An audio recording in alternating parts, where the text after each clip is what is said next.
ام حسبتم ان تدخلوا الجنة ولما يأتكم مثل الذين خلوا من قبلكم. اس شعر کا ترجمہ قرآن سے کر رہا ہوں. ولما يأتكم مثل الذين خلوا من قبلكم مستهم البأساء والضراء وزلزلوا حتى يقول الرسول والذين آمنوا معه متى نصر الله ألا إن نصر الله قريب. الف لام ميم أحسب الناس أن يتركوا أن يقولوا آمنا وهم لا يفتنون ولنبلونكم بشيء من الخوف والجوع ونقص من الأموال والأنفس والثمرات وبشر الصابرين الذين إذا أصابتهم مصيبة قالوا إنا لله وإنا إليه راجعون. یہ ساری آیات اسی اشعار کا ترجمہ. یہ اشعار ان آیات کا ترجمہ الٹا کہہ دیا. یہ اشعار ان آیات کا ترجمہ ہے. یہ اشعار ان آیات کی ترجمانی ہے کہ ہم نے اللہ کو راضی کرنا ہے, اللہ کو راضی کرنا ہے, اللہ کو راضی کرنا ہے. حضرت محمد صلی اللہ علیہ وسلم کے طریقے پر, ان کے طریقے پر, ان کے طریقے پر, ان کے طریقے کو چھوڑ کر نہیں, بدعات میں مبتلا ہو کر نہیں, غلط راہوں کو اختیار کر کے نہیں. وَأَنَّ هَذَا صِرَاطِي مُسْتَقِيمًا فَاتَّبِعُوهُ تَرَكْتُكُمْ عَلَى مَحَجَّةٍ بَيْضَاءٍ لَيْلُهَا كَنَهَارِهَا لَا يَزِيغُ عَنْهَا إِلَّا هَالِكٌ يَا أَبَا سُفْيَانَ جِئْتُكُمْ بِكَرَامَةِ الدُّنْيَا وَالْآخِرَةِ. آیات حدیث کہ اے ابو سفیان میں ایک روشن راستہ لے کر آیا ہوں, میرے پیچھے آؤ اللہ سے ملا دوں گا, میرے پیچھے آؤ اللہ سے ملا دوں گا. میں تمہیں روشن راستے پہ چھوڑ کے جا رہا ہوں جس میں رات آتی نہیں, دن ہی دن ہے, دن ہی دن ہے, دن ہی دن ہے. رات آتی ہے تو دن میں بدل جاتی ہے. اس راستے سے جو ہٹے گا وہ ہلاک, وہ ہلاک, وہ ہلاک. بادشاہی مطلوب نہیں, وزارت مطلوب نہیں, صدارت مطلوب نہیں, اولاد مطلوب نہیں, پیسہ مطلوب نہیں, دولت مطلوب نہیں, عزت مطلوب نہیں, شہرت مطلوب نہیں. یہ چیزیں ضرورت ہیں. ضرورتوں کو مقصد پہ قربان کیا جاتا ہے, ضرورتوں کو مقصد پہ قربان کیا جاتا ہے, خواہشات کو مقصد پہ قربان کیا جاتا ہے, حاجات کو مقصد پہ قربان کیا جاتا ہے. مقصد میرا اللہ ہے, میرا اللہ ہے, میرا اللہ ہے اور محمد مصطفیٰ صلی اللہ علیہ وسلم ہے, محمد مصطفیٰ صلی اللہ علیہ وسلم ہے. یہی کربلاؤں کا پیغام ہے. کربلا ایک قائم نہیں ہوئی, ہزاروں قائم ہوئی ہیں. ایک بڑی ہے, ہزاروں ہیں, ہزاروں ہیں. ایک دفعہ پانی لگانے سے فصل سبز نہیں ہوتی, اسے بار بار پانی لگتا ہے, اسے بار بار پانی لگتا ہے. بڑی کربلا تو ایک چشمے کی طرح ہے جس سے پانی نکل رہا ہے, نکل رہا ہے, نکل رہا ہے, نکل رہا ہے اور آگے کھیتوں میں جا رہا ہے, آگے نالیوں میں سے ہو کر, چھوٹی چھوٹی نالیوں میں سے ہو کر آگے فصلوں کو جا رہا ہے. وہ ایک بڑا دریا ہے, وہ ایک اٹھتی ہوئی موج ہے, وہ ایک برستا ہوا بادل ہے, وہ ایک گھنگور گھٹا ہے. ہاں ہاں, ایک دفعہ میں زمیندار کا بیٹا ہوں, ایک دفعہ پانی لگانے سے کوئی فصل ہری ہوتی ہے, کتنے پانی لگتے ہیں سب جا کر فصلیں ہری ہوتی ہیں, کتنی شمعیں جلتی ہیں, کتنے پروانوں کا خون ہوتا ہے, تب جا کے صبح ہوتی ہے. یہی کربلا کا پیغام ہے کہ اگر آل رسول بھی ہے جن کے خون کا ایک قطرہ ساتوں زمین آسمان سے زیادہ قیمتی ہے, جن جیسا خاندان اللہ نے دھرتی میں پیدا نہیں کیا. پھر نبی نے فرمایا اللہ نے ساری کائنات کو چھانٹا, اس میں سے آدم کی اولاد کو الگ کیا, سارے آدم کو پرکھا, اس میں سے عرب کی نسل کو الگ کیا, سارے عرب کو پرکھا, اس میں سے مضر کی اولاد کو الگ کیا. میں نے ابھی پیڑھی میں مضر کا نام لیا ہے. پھر سارے مضر کی اولاد کو پرکھا اور اس میں سے قریش کی نسل کو الگ کیا. پھر سارے قریش کو پرکھا, اس میں سے ہاشم کو الگ کیا. پھر سارے بنو ہاشم کو پرکھا اور اس میں سے میرا انتخاب کیا. انا خیرکم ابا و نفسا, نہ میرے جیسا کسی کا خاندان ہے, نہ میرے جیسا کسی کا نسب ہے, نہ میرے جیسا کسی کا حسب ہے. اس خاندان کے خون کا ایک قطرہ ساتوں زمین آسمان سے زیادہ قیمتی ہے. اس خاندان کا خون پانی کی طرح بہ گیا, یہ بتلانے کے لیے کہ اللہ کو کامیاب, اللہ کو راضی کرنے کے لیے یہ چھوٹی سی چیز ہے, یہ چھوٹی سی چیز ہے. حسین آل رسول نہیں ہے, نہیں نہیں, جگر رسول ہے, جگر رسول. آل رسول تو آج بھی موجود ہیں, آل رسول تو آج بھی موجود ہیں. اور اب تمہیں آل رسول کا مقام بتاؤں, یہ تو حسین ہے. حسین کے 200 سال بعد 232 ہجری, 232 ہجری 230 28 29 کا یہ واقعہ ہے. یعنی نسل کوئی 6-7 پشتیں 8 آگے جا چکی ہے.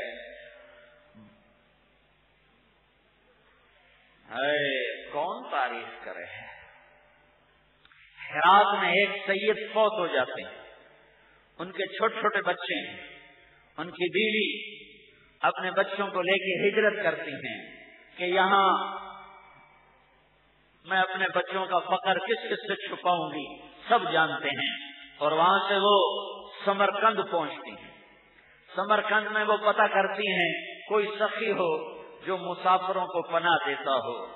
تو انہوں نے کہا ایک شہر کا گورنر ہے اور ایک مجوسی آگ کا پجاری, ایک اس کا ڈیرا بڑا چلتا ہے.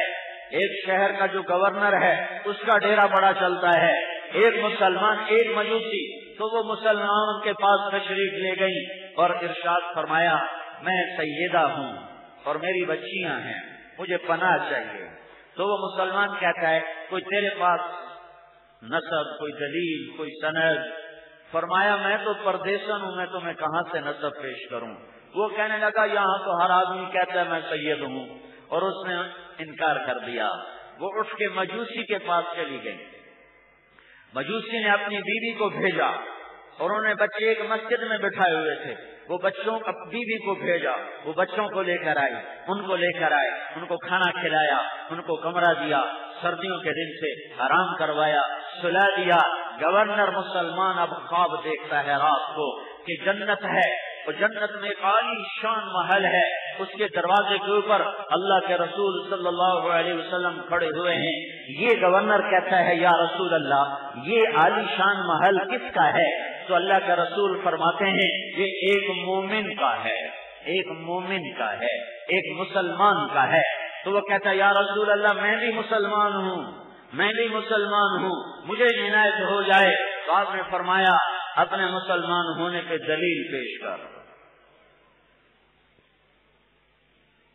وہ کانپ گیا. اللہ کے نبی کا چہرہ غصے سے سرخ ہو گیا. فرمایا میری بیٹی پناہ لینے آئی اور تو سند مانگنے لگے.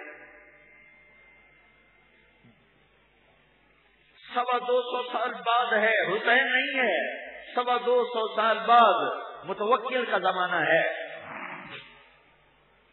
میری بیٹی پناہ لینے آئی اور تو نے سند مانگی, چل میری نظروں سے دور ہو جا, اسلام کی سند پیش کر. اس کی آنکھ کھلی اور کہا ہائے میں مارا گیا, ہائے میں لٹ گیا. وہ عورت کہاں ہے, وہ گھرانہ وہ خاتون کدھر ہے؟ وہ رات باہر نکلا. بھائی وہ مجوسی کے گھر چلی گئی. وہ ننگے پاؤں ننگے سر سب سردی میں جا دروازہ توڑا اس نے. وہ مجوسی گھبرا کے نکلا. کیا ہوا؟ آگے گورنر صاحب کیا ہوا؟ کہا وہ مہمان میرے حوالے کر دے. ان کا کبھی نہیں کروں گا.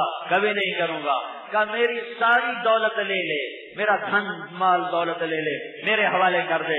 تو وہ رونے لگا کہ اب نہیں ملے گا, اب سودا دیکھا جا چکا ہے. میں نے تو بن دیکھے سودا کیا تھا, اب تو میں دیکھ چکا ہوں. جو خواب تو دیکھ رہا تھا اسی وقت میں بھی دیکھ رہا تھا. تجھے دھتکارا گیا تھا اور میں دیکھ رہا تھا میرے نبی نے تجھے دھتکارا. تو میرے نبی نے مجھے دیکھ کر کہا کہ تو نے میری بیٹی کو پناہ دی, تیرے لیے اسلام مبارک ہو اور تیرے لیے جنت مبارک ہو. کہ میں تو کلمہ پڑھ چکا ہوں, میرا سارا گھرانہ مسلمان ہو چکا ہے, میری ساری بچے بچیاں مسلمان ہو چکے ہیں, میں یہ سرمایہ واپس نہیں کروں گا. ہاں کل نسب منقطع یوم القیامہ الا نسبی وسأبلها ببلالها. ہر نسب قیامت کا دن ٹوٹے گا, میرا نسب باقی رہے گا, میں اسے پانی پہنچاؤں گا. اتنا بڑا نسب بھی قربان ہو جائے تو کوئی مسئلہ نہیں ہے, اللہ مل جائے تو کوئی مسئلہ نہیں ہے. ایک بول حسین کا ساری نسل بچا سکتا تھا, لیکن اور اللہ کی قسم اللہ بھی ہاتھ سے نہیں جاتا تھا. چونکہ انہیں اس قربانی پر سرداری نہیں مل رہی، یہ ماں کا دودھ پیتے تھے تو میرے نبی نے کہا حسن حسین جنت کے نوجوانوں کے سردار ہیں۔ عمل نہیں، عمل تو بعد میں ہے۔ اور میری بیٹی فاطمہ جنت کی عورتوں کی سردار ہے، اور اے علی تجھے بشارت ہو جنت میں تیرا گھر میرے گھر کے سامنے ہے۔ تو اب اگر یہ یزید کے ہاتھوں میں ہاتھ دے دیتے تو اللہ بھی راضی تھا، تو پہلے اعلان ہو چکا ہے، اعلان ہو چکا ہے۔ آپ نے فرمایا فاطمہ تو اور میں اور یہ دو حسن حسین اور یہ حضرت علی سوئے ہوئے تھے، حضرت فاطمہ کے کمرے میں بات ہو رہی ہے، کمرے میں بات ہو رہی، فاطمہ تو اور میں اور یہ دو بچے اور یہ جو سویا ہوا ہے علی، وہ سوئے ہوئے تھے، ہم قیامت میں پانچوں اکٹھے ہوں گے، اکٹھے ہوں گے۔ جنت مل چکی ہے، اللہ راضی ہو چکا ہے، بیعت کر لیں تو اللہ کی قسم، اللہ کی قسم نہ جنت میں فرق تھا نہ مقام میں کوئی کمی آتی، لیکن یہ ہوتا پھر چراغ بجھ جاتے، پھر شمع فروزہ نہ رہتی، پھر دریاؤں میں پانی خشک ہو جاتا، پھر ندی نالے خشک ہو جاتے، پھر ڈھونڈنے والوں کو روشنیاں نہ ملتی۔ اتنی روشنیوں کے باوجود امت بھٹک رہی ہے، اگر یہ روشنیاں بھی نہ ہوتی تو کیا سے کیا ہوتا اور کہاں سے کہاں پہنچ جاتی۔ کہ نہیں ظالم کے ہاتھ میں میرا ہاتھ نہیں جا سکتا، مجھے ذبح کر دو، میری اولاد کو ذبح کر دو، میں یہ سودا منظور کروں گا، لیکن یہ نہ ہوگا کہ محمد الرسول اللہ کے بیٹے کا ہاتھ وہ ظالم کے ہاتھ پہ چلانے میں چلا جائے، یہ نہیں ہو سکتا۔ ہر مصیبت سہ سکتا ہوں، اولاد کو ذبح ہوتے دیکھنا آسان کام ہے، کلمہ کفر کہہ کے تم میں بچانے کی اجازت ہے۔ امام زین العابدین حضرت علی حضرت حسین کی نسل بھی ایک بیٹے سے چلی، زین العابدین اور حسن کے بھی سارے شہید ہو گئے، ان کی نسل بھی ایک بیٹے سے چلی، عبداللہ بن حسن اور علی بن حسین، ان دونوں سے ان شہزادوں کی نسل چلی ہے۔ امام زین العابدین ساری رات روتے تھے، ساری رات۔ ایک دن ان کے خادم نے کہا حضرت آپ ساری رات بیٹھ کے روتے، آپ کو کیا ہے؟ آپ کو تو اللہ نے سب کچھ دیا ہے۔ بعض کے حکمران بڑی قدر کرتے تھے امام زین العابدین اور عوام میں محبت تھی،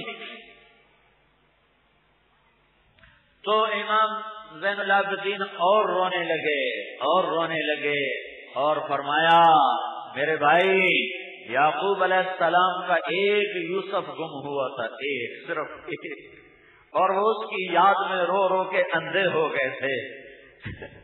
میرے آگے تو میرا سارا گھر ذبح ہو گیا، میرا باپ ذبح ہو گیا، میرے چاچے ذبح ہو گئے، میرے بھائی ذبح ہو گئے، میرے چچا زاد ذبح ہو گئے، میں کہاں سے ہنسوں؟ میرا آنسو کب خشک ہو سکتا ہے اور کیسے خشک ہو سکتا ہے؟ میں نے تو لاشیں گرتے دیکھی۔ ایک چھوٹا بچہ عبداللہ، سب سے 4 بیٹے شہید ہوئے، حسن کے 3 بیٹے شہید ہوئے، حسین کے 4 بیٹے شہید ہوئے، علی الاکبر، ابو بکر عمر عثمان، ابو بکر عمر علی، عبداللہ، ابو بکر عمر عبداللہ۔ یہ عبداللہ 2 سال کے تھے، سارا خاندان شہید ہو چکا ہے، سارے جان نثار ختم ہو چکے ہیں۔